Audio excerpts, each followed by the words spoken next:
Voltamos para o terceiro bloco do programa Polêmica e o quadro, nesse momento, fica à disposição do jornalista Silênio Tavares. Você lançou uma pré-candidatura ao Legislativo Municipal e, diante desse quadro que a gente tem visto aí, o Campos está, neste momento, com uma redução drástica dos royalties do petróleo e, durante algum tempo, a cidade dependeu muito desses recursos. Eu queria saber de você, no Legislativo, qual a sua pretensão, caso eventualmente venha se eleger, como fazer para que o município incentive outras fontes de renda que não sejam dependência só do petróleo.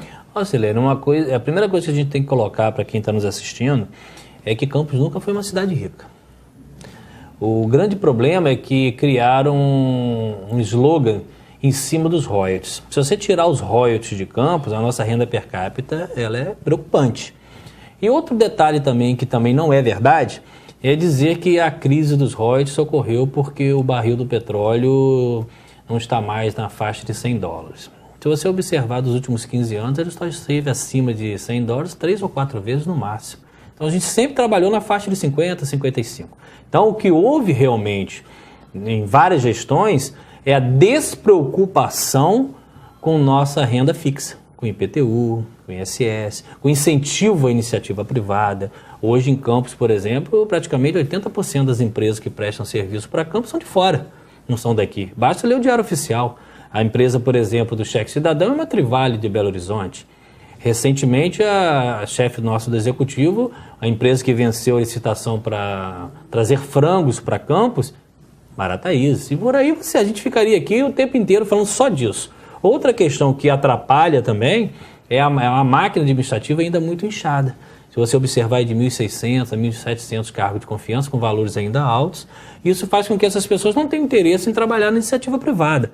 Então há uma série de questões que podem ser analisadas para que Campos possa, aos poucos, respirar sem os royalties. Os royalties a vida inteira serviram como um plágio, vamos dizer assim, para mostrar uma Campos que nunca existiu. Então, de repente, como você nunca reconheceu com quem você convive, quando veio a decepção, ela veio grande. A gente tem que usar aquela regra do urso, né? Quando está na primavera, ele pega todo o alimento que ele pode, ele enche o seu lar, porque ele sabe que no inverno ele não pode sair. Os gestores de Campos não fizeram isso.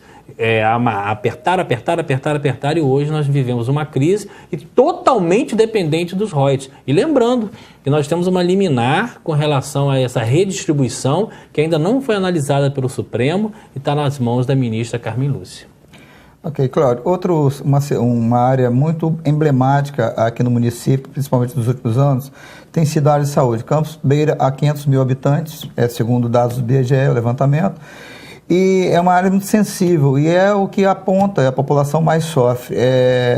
Como que você, legislador, poderá contribuir, no caso, novamente, de ser eleito, no sentido de apresentar leis ou propostas que possam auxiliar o Poder Executivo nessa empreitada e tentar recuperar um pouco da situação a que está relegada hoje a quem precisa, por exemplo, do atendimento do Sistema Único de Saúde. Tem 3 coisas aí, eu acho que mais ou menos importantes que a gente tem que colocar. Primeiro, que os hospitais públicos de Campos, há uma divulgação do governo que um dos grandes problemas é receber pacientes de outros municípios. Isso acontece? Acontece, é verdade. Mas às vezes o chefe do executivo esquece de dizer que há verba federal recebida por esses hospitais para atender essas pessoas de fora. Se essa verba é a contento ou não, isso é uma outra história. Agora, omitir isso da população é um grande erro. Segundo, a gente está gravando hoje há bem pouco tempo, de 14 de abril mais ou menos, até o meado de maio. Em 52 dias, 92 pessoas morreram dentro da HGG.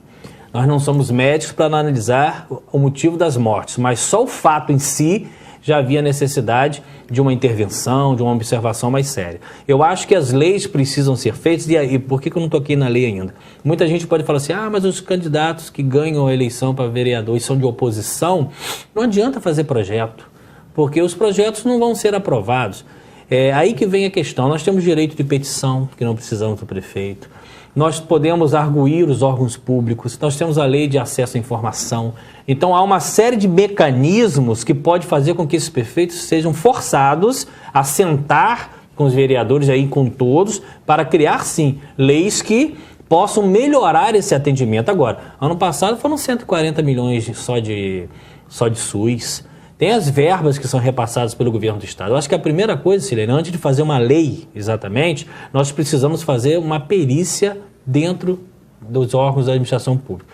Onde o dinheiro está sendo direcionado? O que foi comprado por isso? Hoje no HGG falta tudo. Falta maca, falta gorro, falta luva, falta seringa. Se tem tanto dinheiro assim, nós precisamos saber para onde está sendo direcionado. Então, eu acho que uma relação executiva, já que ele é para fiscalizar, vamos cobrar do governo municipal, seja ele qual governo for, a apresentação das contas. Apresentamos as contas, identificamos os gargalos, vamos tentar fechá-los, ou com procedimentos administrativos, ou também com leis específicas. Geralmente, em períodos eleitorais, a campanha para o legislativo é muito atípica, né? As pessoas não entendem, às vezes, que o legislador ele tem que legislar, ele não tem que apresentar resultados práticos que cabem ao executivo. Muita gente, às vezes, troca voto por tijolo, por recurso, ou seja, com benefícios próprios. Como é que você pretende fazer uma campanha que possa conscientizar o eleitor de que qual a sua proposta, o que faz diferente do que está aí? Olha, a primeira coisa que, caso meu nome seja homologado e eu venha a ser candidato a vereador, a primeira coisa é a informação. Isso a gente já tem levado. Eu estou levando o que eu tenho na sala de aula, eu sou professor universitário já há bastante tempo, e eu tenho ido às residências para informar. Informar como? Vou te dar um exemplo básico. Eu fui a uma residência em Goitacazes, e era um grupo de 8 ou 9 pessoas, eu não me lembro, e eu discutindo sobre a questão do IDEB, dizendo que a indústria de educação do município está muito ruim e tal, e a moça se levantou, até um pouco áspera assim, porque o que você está falando é um absurdo. Eu pensei no primeiro momento que ela estava achando que eu estava mentindo. Não, ela chegou e falou assim, porque o meu maior sonho é que meu filho tivesse pelo menos escola. Eu lavo carros aqui em Goitacazes, e o sonho para mim é que ele não faça o que eu tenho que fazer. E você dizendo isso para mim, isso é um desestímulo para minha família. Choca, mas eu acho que o primeiro momento é informar. Agora, nós temos advogados, médicos, dentistas e pessoas do povo que se valem realmente da política para um ganho extra em ano eleitoral. O problema é que eles sempre servirão, infelizmente, de massa de manobra. O que a gente precisa hoje é informar a população que o tijolo que ele recebe hoje e alguns brindes que ele recebe em ano eleitoral são coisas tão pequenas perto do que ele pode ser enquanto cidadão, que eu acho que a gente tem chance. Outra coisa, estamos tirando muita gente dessa mesmice, desse pensamento. Eu lembro, há muito tempo atrás, o próprio PT fez uma pesquisa só onde os projetos sociais dele preenchiam. Tipo assim, pesquisa para bombar. A pesquisa foi boa, só que foi identificado ali que o cidadão já entende o que é corrupção e já entende que ele é usado em processo eleitoral. Essa pesquisa não foi divulgada. Então, mesmo nos grotões, mesmo no lugar mais pobre, as necessidades ainda existem, mas o povo já entendeu que corrupção é uma coisa errada e que eles realmente são usados em ano eleitoral. Então, a chance disso mudar é grande. Vai mudar agora? Não, mas isso é um processo árduo que tem chance de melhorias futuras. Mas o sistema eleitoral tem que mudar, a forma de trabalhar do político tem que mudar. Ele tem que, na verdade, Silene, resumindo, quem é candidato tem que correr risco de perder voto. E perder voto é não prometer o que não pode fazer. Principalmente as fraudes eleitorais que muito pré-candidato a vereador sai por aí, prometendo emprego, prometendo firma, prometendo uma série de coisas que, infelizmente, na prática, ele sabe que não é competência dele. Vereador é para criar leis e fiscalizar o executivo e ser um porta-voz da população, fazendo o gabinete itinerante, visitando as localidades. Vereador, se ele fizesse realmente o que ele tem que fazer, ele já seria um grande prestador de serviço para a sociedade. Então, uma hipótese que você seja homologado e consiga se eleger e, eventualmente, possa estar num bloco de oposição em minoria. Como fazer esse tipo de fiscalização valer? Eu acho que a primeira fiscalização que tem que ser feita é estimular as comissões da Câmara, que elas são muito, na minha opinião, inoperantes. Se você entrar no site da Câmara, você vê poucas ações feitas pelas comissões. E aí, meu amigo, as comissões, sejam elas favoráveis ou não, elas têm que gritar. Comissão é a porta de entrada do povo. Tem que vir. E segundo, são os gabinetes itinerantes. Eu acho que se todo vereador eleito visitasse as comunidades e criasse dentro delas a estrutura de manifestação, ele traria para o centro as pessoas que estão longe. Por exemplo, você vai fazer uma campanha lá em Mata da Cruz, mais de 60 quilômetros daqui. Aí conquista o voto de uma idosa de 66 anos. Qual a chance, Silene, de ela, depois que o candidato ser eleito, ela sair lá de Mata da Cruz e lá no gabinete conseguir ser atendida? É pouca. Rara.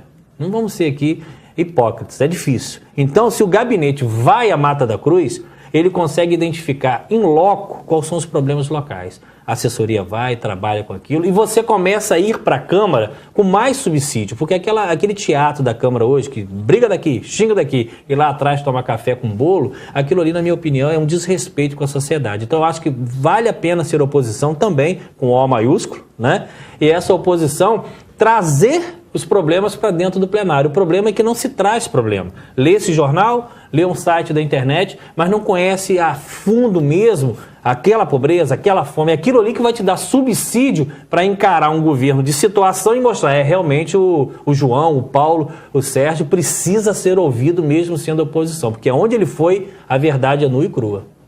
Você tem um problema crônico da cidade também, que cresceu muito nos últimos anos, inclusive com muitos bairros, e é o transporte público, né? Vendeu-se um projeto que acabou não sendo colocado todo em prática na sua extensão.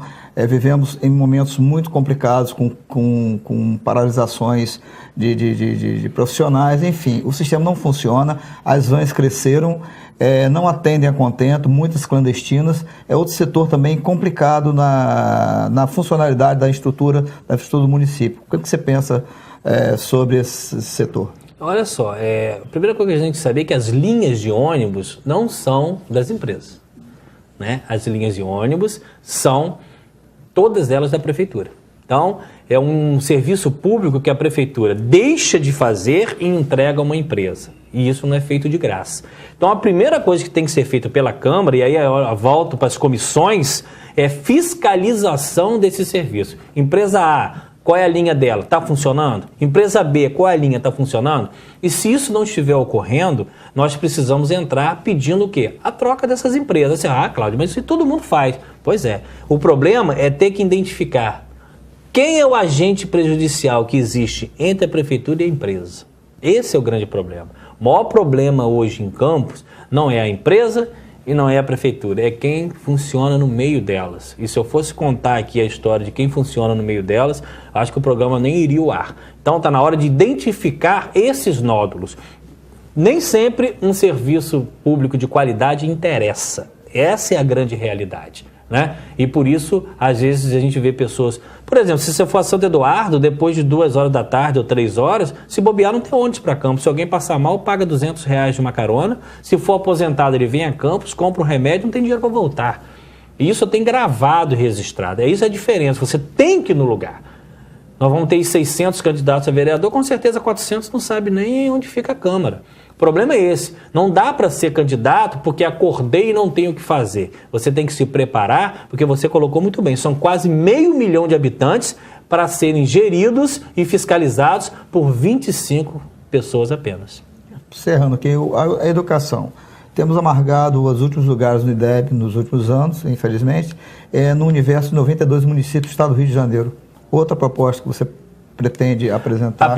A primeira proposta é trazer, caso eu seja um vereador e caso seja eleito, hoje eu estou na qualidade de pré-candidato, dependendo da homologação do partido, eu acho que é trazer o corpo docente para uma discussão interna. Eu não sei se isso seria feito dentro de uma audiência pública, porque nós precisamos entender se os dados apresentados são verídicos em termos de investimento e por que na prática a gente não consegue sair das posições tão negativas que a gente está. Alguma coisa não funciona no meio disso. Eu desconfio que seja falta de prioridade. O que acontece em Campos é que sempre houve um projeto político estadual e nacional. E isso faz com que as demandas locais fiquem muitas jogadas ao lado. As coisas até começam, mas elas nunca terminam porque nós temos eleição de 2 em 2 anos. Então o projeto educacional para Campos nunca é uma coisa progressiva e futurista, ela é imediatista. E tudo que é feito a toque de caixa, raramente funciona.